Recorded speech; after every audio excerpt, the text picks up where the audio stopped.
महाराष्ट्राचा अभिमान, महाराष्ट्र दिनमा।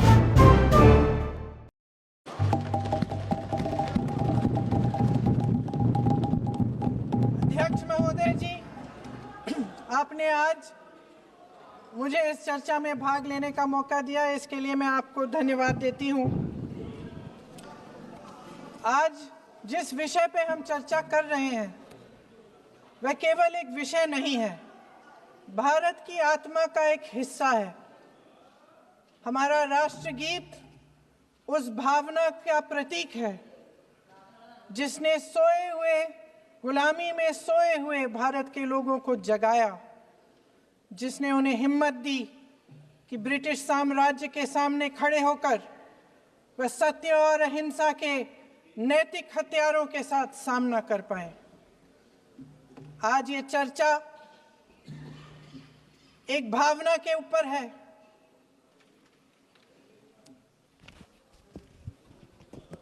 और जब हम वंदे मातरम का नाम लेते हैं तो वही भावना हमारे दिल में उजागर होती है। जब हम वंदे मातरम का नाम लेते हैं तो हमें उस पूरे इतिहास की याद आती है जो स्वतंत्रता संग्राम का इतिहास था, उसकी पीड़ा, उसका संघर्ष, उसका साहस, उसकी नैतिकता, उसका जो बल था कि ब्रिटिश साम्राज्य उसके सामने झुका। अध्यक्ष महोदय, वंदे मातरम उस आधुनिक राष्ट्रवाद की अभिव्यक्ति है जिसने भारत के लोगों को एक राजनीतिक और नैतिक आकांक्षा से जोड़ा, जिसने भारत के लोगों को एक साझा नियति के उत्तराधिकारी, एक साझा भविष्य के निर्माता के रूप में देखा। लेकिन आज की ये बहस मुझे कुछ अजीब सी लग रही है। जैसे मैंने कहा, ये गीत देश की आत्मा का हिस्सा बन चुका है। 150 सालों से देशवासियों के दिलों में ये गीत बस चुका है।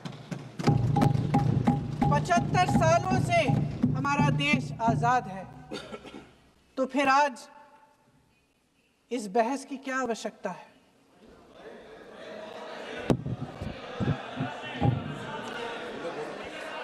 हमारा यहाँ मकसद क्या है? जनता से हमें दिया गया दायित्व, जनता का विश्वास, उनके प्रति हमारी जिम्मेदारी, हम किस तरह से इसका इस्तेमाल कर रहे हैं, हमें ये सोचना चाहिए। क्योंकि अब इस मोड़ पर हम इस सदन में अपने राष्ट्रगीत पर भी बहस करेंगे। आपने बहस मांगी है, आपने बहस मांगी है। आप तो इलेक्टोरल रिफॉर्म्स की बहस नहीं मांग रहे थे कि जब तक हम इस पर बहस नहीं करेंगे तब तक उस पर बहस नहीं होगी। इसकी वजह क्या है? इसकी वजह क्या है? हम आज यहाँ ये बहस क्यों कर रहे हैं? हमारा राष्ट्रगीत है, इस पर क्या बहस हो सकती है? हम ये बहस यहाँ आज 2 वजहों से कर रहे हैं। पहला कि बंगाल का चुनाव आ रहा है, हमारे प्रधानमंत्री अपनी भूमिका निभाना चाहते हैं उसमें। और दूसरी वजह ये है, ये मकसद है, पुरानी मकसद इनकी, अध्यक्ष महोदय, कि जिन्होंने स्वतंत्रता की लड़ाई लड़ी, जिन्होंने देश के लिए बड़ी बड़ी कुर्बानियां दी, उन पर सरकार नए आरोप लादने का मौका चाहती है।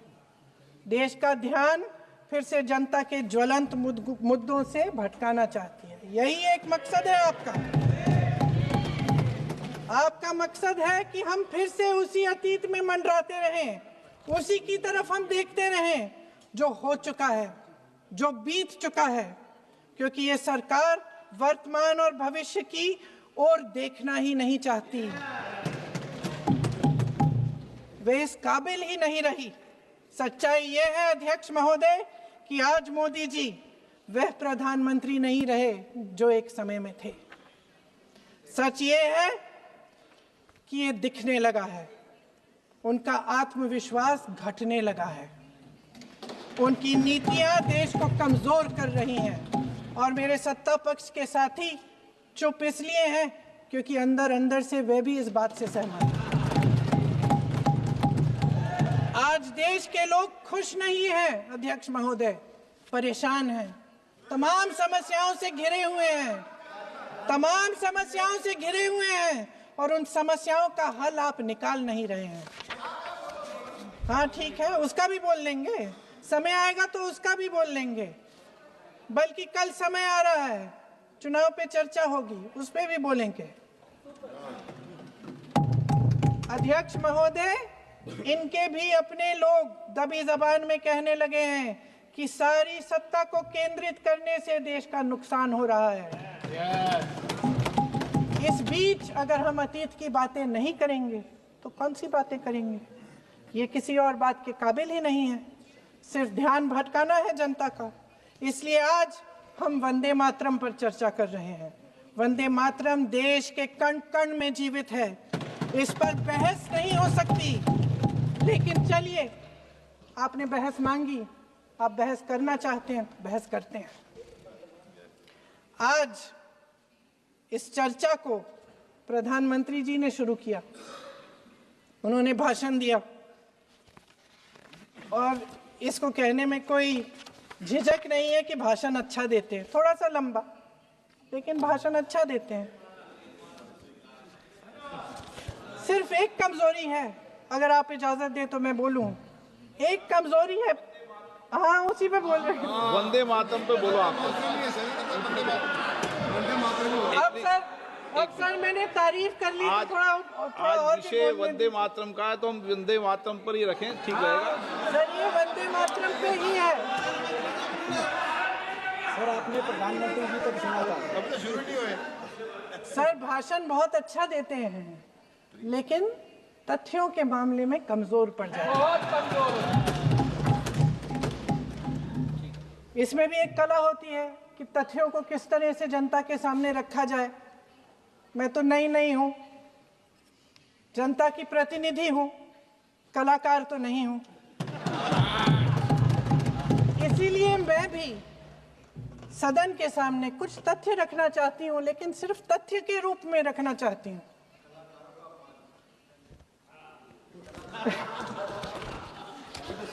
मैं उदाहरण दूं, उदाहरण दे देती हूँ। सर मांग रहे हैं सर वंदे मातरम के बारे में, वंदे मातरम की जो सालगिरह पे आपने एक बड़ा कार्यक्रम आयोजित किया था, उसमें प्रधानमंत्री जी ने भाषण दिया। उसमें उन्होंने कहा कि 1896 में पहली बार गुरुदेव रविंद्रनाथ टैगोर ने ये गीत एक अधिवेशन में गाया। उन्होंने ये नहीं बताया कि कौन सा अधिवेशन था, महासभा, हिंदू महासभा का अधिवेशन था, आरएसएस का अधिवेशन था, किस बात से कतरा रहे थे कि ये कांग्रेस का अधिवेशन था। और उदाहरण दूं कि मैं अपना भाषण जारी रखूं, दे रही हूं।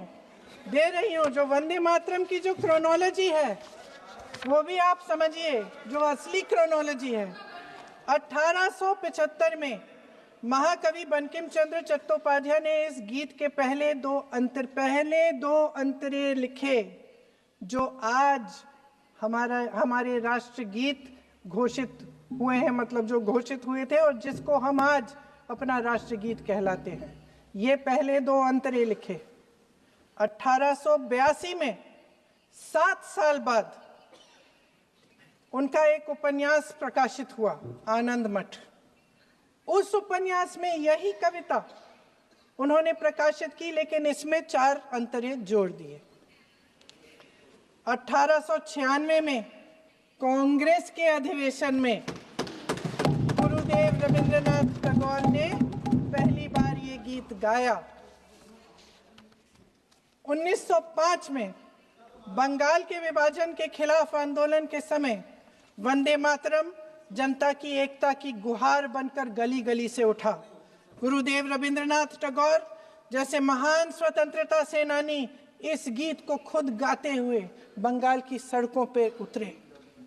विद्यार्थियों से लेकर किसानों तक, व्यापारियों से लेकर वकीलों तक, हर कोई ये गीत गाने लगा। इस गीत की शक्ति को समझिए। ब्रिटिश साम्राज्य इसको सुनकर कांपता था और हमारे देशवासी इसको सुनकर वे मन बनाते थे, वे हिम्मत बनाते थे कि इस भयंकर साम्राज्य के खिलाफ सत्य और अहिंसा के नैतिक हथियारों को लेकर शहीद होने की तैयारी करते थे। ये गीत मातृभूमि के लिए मर मिटने की भावना को जगाता है। इस गीत की शक्ति ये है, इस गीत का हमारे देश से जुड़ाव ये है। लेकिन 1930 के दशक में हमारे देश में जब सांप्रदायिक राजनीति उभरी, तब ये गीत विवादित होने लगा। 1937 में, अब ये मैं दूसरा उदाहरण देने वाली हूँ क्योंकि प्रधानमंत्री जी ने अपने भाषण में इसका उल्लेख किया और गलत किया, इसीलिए मैं इसके जो सच्चे जो तथ्य हैं वो आपके सामने रख रही हूँ। 1937 में नेताजी सुभाष चंद्र बोस कांग्रेस का अधिवेशन कलकत्ता में होने जा रहा था, उसका आयोजन कर रहे थे। तो जो मोदी जी ने पत्र सुनाया सदन में 20 अक्टूबर का और कहा कि जवाहरलाल नेहरू जी ने नेताजी को ये चिट्ठी लिखी और ये कहा कि इस पर चर्चा होनी चाहिए, उससे पहले 3 दिन पहले नेताजी सुभाष चंद्र बोस ने पंडित जवाहरलाल नेहरू को एक चिट्ठी लिखी थी जिसका जिक्र आपके प्रधानमंत्री ने नहीं किया। और इस चिट्ठी में सुन लीजिएगा,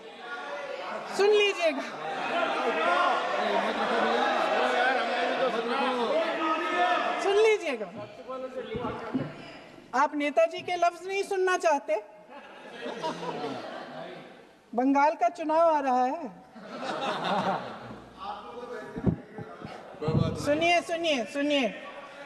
सुनिए।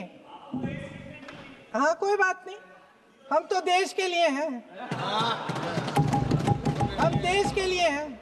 आप चुनाव के लिए हैं, हम देश के लिए हैं। हम जितने भी चुनाव हारे, हम यहाँ बैठे रहेंगे और आपसे लड़ते रहेंगे और आपकी विचारधारा से लड़ते रहेंगे। अपने इस देश के लिए, अपनी इस मिट्टी के लिए लड़ते रहेंगे। आप हमें रोक नहीं सकते।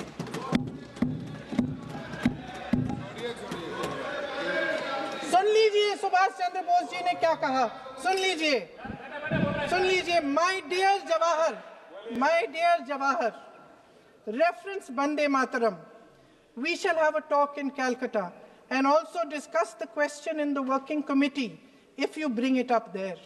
I have written to Dr. Tagore to discuss this matter with you when you visit Santi Niketan. Please do not forget to have a talk with him when you visit Santi Niketan. ये 17 अक्टूबर को लिखी जाती है। 10 अक्टूबर को नेहरू जी इसका जवाब देते हैं और आपके और 20 अक्टूबर को, हाँ ठीक है, 20 अक्टूबर को नेहरू जी इसका जवाब देते हैं। इस जवाब की एक पंक्ति प्रधानमंत्री जी ने सुनाई, बाकी पंक्तियां क्यों नहीं सुनाई? क्योंकि उनमें नेहरू जी क्या कह रहे हैं? There is no doubt that the present outcry against Vande Mataram is to a large extent a manufactured one by the communalists. Whatever we do, we cannot pander to communalists' feelings, but to meet real grievances where they exist. I have decided now to reach Calcutta on the 25th morning. This will give me time to see Dr. Tagore as well as other friends. समझ रहे हैं आप? प्रधान चुप है तो समझ ही गए होंगे। फिर क्या होता है? फिर नेहरू जी कलकत्ता जाते हैं और गुरुदेव जी से मिलते हैं और उसके अगले दिन गुरुदेव जी एक चिट्ठी लिखते हैं जिसमें वो लिखते हैं, अंग्रेजी में चिट्ठी है, उसका एक अंश मैं आपको हिंदी में बता देती हूँ, जिसमें गुरुदेव जी कहते हैं कि जो 2 अंतरे हमेशा गाए जाते थे उनका महत्व इतना गहरा था कि उस हिस्से को कविता के शेष हिस्से तथा पुस्तक के उन अंशों से अलग करने में उन्हें कोई कठिनाई नहीं थी। उन्होंने ये कहा कि स्वतंत्रता संग्राम में हमेशा से वही दो अंतरे ही गाए जाते थे और उनको गाते हुए कुर्बानी देने वाले सैकड़ों शहीदों के सम्मान के लिए उन्हें ऐसे ही गाना उचित रहेगा। उन्होंने यह भी कहा कि बाद में जोड़े गए अंतरों का सांप्रदायिक मायना निकाला जा सकता है और उस समय के माहौल में उनका इस्तेमाल अनुचित होगा। इसके बाद 28 अक्टूबर 1937 में कांग्रेस की कार्य समिति ने अपने प्रस्ताव में वंदे मातरम को राष्ट्रगीत घोषित किया। उन्हीं दो अंतरों को कार्य समिति की बैठक में महात्मा गांधी जी, नेताजी सुभाष चंद्र बोस, पंडित नेहरू, आचार्य नरेंद्र देव जी, सरदार पटेल जी, गुरुदेव रविंद्रनाथ टैगोर जी सब मौजूद थे। इस प्रस्ताव के ये सभी महापुरुष इस प्रस्ताव से सहमत थे। आगे क्या होता है ये भी सुना लूं।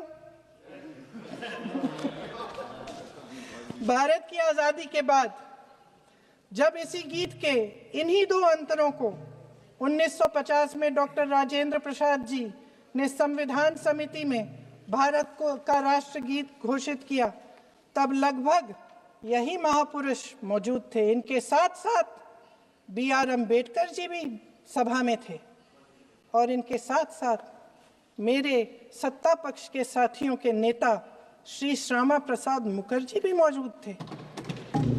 वही दो अंतरे राष्ट्रगीत घोषित किए। किसी ने कोई आपत्ति जारी नहीं की, कोई आपत्ति नहीं जताई। वैसे इन तथ्यों के साथ जुड़ा एक और तथ्य भी है जो मैं यहाँ पे आपके सामने रखना चाहती हूँ।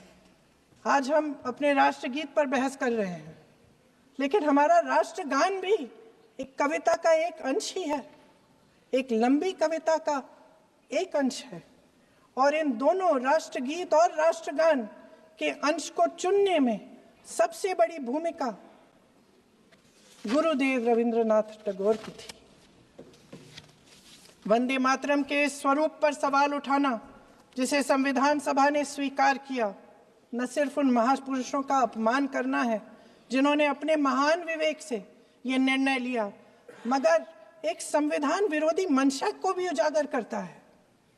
क्या सत्ता पक्ष के हमारे साथी इतने अहंकारी हो गए हैं कि अपने आप को महात्मा गांधी जी से, रविंद्रनाथ टैगोर जी से, राजेंद्र प्रसाद जी से, बाबा साहब अम्बेडकर जी से, मौलाना आजाद जी से, सरदार पटेल जी से, सुभाष चंद्र बोस जी से बड़ा समझने लग गए हैं? मोदी जी का अपने भाषण में ही कहना कि राष्ट्रगीत को एक विभाजनकारी सोच द्वारा काटा गया, उन सब महापुरुषों का अपमान है जिन्होंने अपना पूरा जीवन इस देश की आजादी की लड़ाई में झोंक दिया। वंदे मातरम को विभाजित करने का आरोप लगाकर आप पूरी संविधान सभा पर आरोप लगा रहे हैं, उसके हर एक नेता को दोषी ठहरा रहे हैं। यह हमारी संविधान सभा और हमारे संविधान का खुला वार है। और जहां तक जवाहरलाल नेहरू जी की बात है, जितनी देर हमारे प्रधानमंत्री देश के प्रधानमंत्री रहे हैं, 12 साल हो गए हैं, लगभग उतने ही सालों के लिए जवाहरलाल नेहरू जी जेल में रहे। किस लिए? इस देश की आज़ादी के लिए। उसके बाद 17 साल के लिए प्रधानमंत्री रहे। आप बड़ी आलोचना करते हैं इनकी, लेकिन अगर इन्होंने इसरो नहीं बनाया होता तो आज आपका मंगलयान नहीं होता। अगर DRDO नहीं बनाया होता तो तेजस नहीं बनता। अगर IIT और IIM नहीं बनाए होते तो हम आज IT में आगे नहीं होते। अगर एम्स नहीं बनाया होता तो हम कोरोना की जब बड़ी चुनौती का सामना कैसे करते? हाँ, वही बना कुछ भी इसका मतलब है इस मुद्दे का जवाब नहीं है आपके पास है? अगर इन्होंने BHEL, गेल, सेल, भाखड़ा नंगल ये सब नहीं बनाया होता जो आप सब बेच रहे हैं, तो ये विकसित भारत कैसे बनता? पंडित जवाहरलाल नेहरू इस देश के लिए जिए, सुन लीजिए, बाकी भी बेच देंगे। पंडित जवाहरलाल नेहरू इस देश के लिए जिए और देश की सेवा करते करते उन्होंने दम तोड़ा।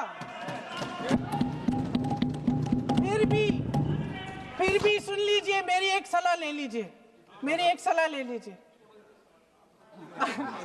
सर मैं आपको आपके माध्यम से सलाह दे रहे हैं, हम छोड़ना नहीं। सर मैं आपके माध्यम से एक सलाह दे देती हूँ। हमारे प्रधानमंत्री महोदय 12 सालों से इस सदन में हैं, मैं मात्र 12 महीनों से हूँ। फिर भी छोटी सी सलाह है। उन्होंने अभी हाल ही में चुनाव था, कुछ महीनों पहले उन्होंने एक सूची निकाली थी कि विपक्षी दलों ने और विपक्ष के नेताओं ने कितने अपमान किए हैं इनके, और उसमें शायद 90-99 ऐसे उन्होंने अपमानों की सूची बनाई थी। तो मैं उनको एक छोटी सलाह देना चाहती हूँ कि नेहरू जी से जितनी भी शिकायतें हैं, जितनी भी गलतियां उन्होंने की आपके जहन में, जितनी भी गालियां देनी है, जितना भी अपमान करना है, उसकी भी एक सूची बना दीजिए। नहीं, बात खत्म नहीं है। 999 अपमान, 9,999 अपमान, सूची बना दीजिए और फिर हम एक समय निर्धारित करते हैं। जैसे हमने 10 घंटे आज वंदे मातरम पर हमने बहस किया है ना, उस तरह से हम अध्यक्ष महोदय जी से पूछेंगे, एक समय निर्धारित करेंगे, 10 घंटे, 20 घंटे, 40 घंटे, जितने घंटों में आपकी ये शिकायत पूरी हो जाए, माननीय सदस्य आप शांत हो जाए और हम बहस कर लेंगे।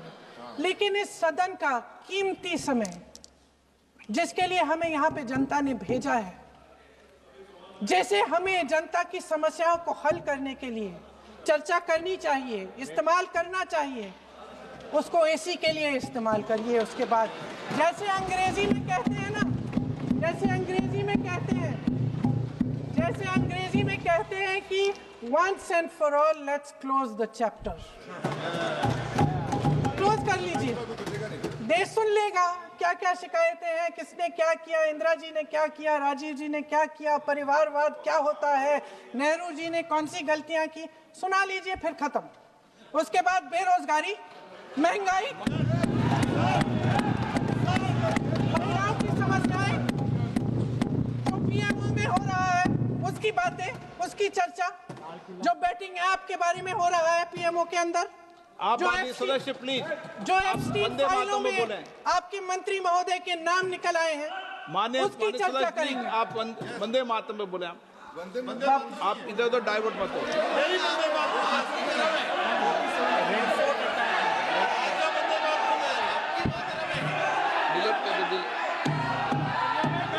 क्या हो गया? आप 1 मिनट, हाँ कर दो। क्या हो गया? अंत में चिड़ी गए।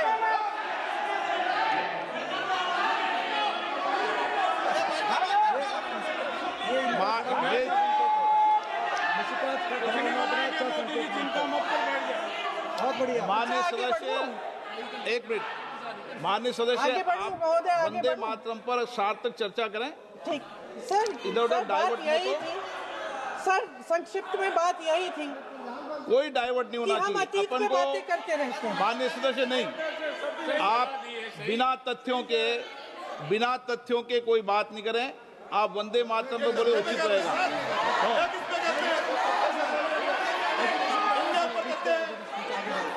मैंने प्लीज, अध्यक्ष महोदय, मैं आपकी बात मानती हूँ, लेकिन बिना तथ्य के बहुत सालों के लिए ये हम पर आरोप डाल रहे हैं। हम चुपचाप सुनते हैं, इनको भी थोड़ी सी संतुलन होनी चाहिए, सुनने की थोड़ी सी हिम्मत होनी चाहिए। ये राजनीति है, हम बोलेंगे, आप वंदे मातरम बोलें। वंदे मातरम सर। महोदय, आज की ये बहस सिर्फ ध्यान भटकाने के लिए की जा रही है, क्योंकि ये सरकार इस देश के वर्तमान की असलियत छिपाना चाहती है। आज देश का युवा कितना परेशान है, कितनी मुश्किल में है। पेपर लीक होते रहते हैं, बेरोजगारी है, महंगाई इतनी बढ़ चुकी है। इसकी चर्चा हम सदन में क्यों नहीं कर रहे हैं? आरक्षण के साथ जो हो रहा खिलवाड़ है, उसकी चर्चा हम यहाँ क्यों नहीं कर रहे हैं? महिलाओं की बात होगी, बड़े बड़े ऐलान होंगे, मगर उनकी परिस्थितियों को सुधारने के लिए कोई ठोस कदम यहाँ क्यों नहीं उठाया जा रहा है? इन्हीं दरवाजों के बाहर खड़े होकर पत्रकार तरह तरह, आपने कहा कि आरोप मत लगाइए बगैर तथ्य के, तो मैं बोलूं कि नहीं बोलूं? नहीं, बिल्कुल नहीं। नो, आप उधर की बात मत बोलो। आप जल्दी से बोल लेते हो, फिर आप सदन में बंद जो कर कुछ भी देना। बोले हैं वो तथ्यों से बोले। आपको हर चीज ऑथेंटिक करनी पड़ेगी, इसलिए आप तथ्यों से बोले। तत्ते पे लगाए। अच्छा सर, बड़े बड़े शहरों में प्रदूषण है, लेकिन हम इस सदन में बैठकर सिर्फ छोटी छोटी बातें करेंगे। जी, जो अतीत की बातें हैं ना, जो बार बार आप चाहते हैं कि हम पीछे देखें, लेकिन हम आगे भविष्य की बात, वर्तमान की बात, जो असली समस्याएं हैं उनकी बात न करें, ये छोटी बात होती है। आप में हिम्मत है तो भविष्य की बात करिए, हिम्मत है तो बात करिए कि बेरोजगारी क्यों है, कि पेपर लीक क्यों होते हैं। आप चेयर को एड्रेस करें। आपको अच्छा, खत्म कर लेती हूँ, चेयर के एड्रेस करो आप। अध्यक्ष महोदय जी, सच्चाई ये है कि इनका शासन दमन का शासन है। इनकी राजनीति दिखावे की राजनीति है, इवेंट मैनेजमेंट की राजनीति है, चुनाव से चुनाव तक राजनीति है, तरह तरह के ध्यान भटकाने वाले मुद्दों की राजनीति है। वंदे मातरम इस देश की उन्हीं उम्मीदों की गुहार है जिन्हें आपका शासन हर रोज ठुकरा रहा है। आज भी सरहद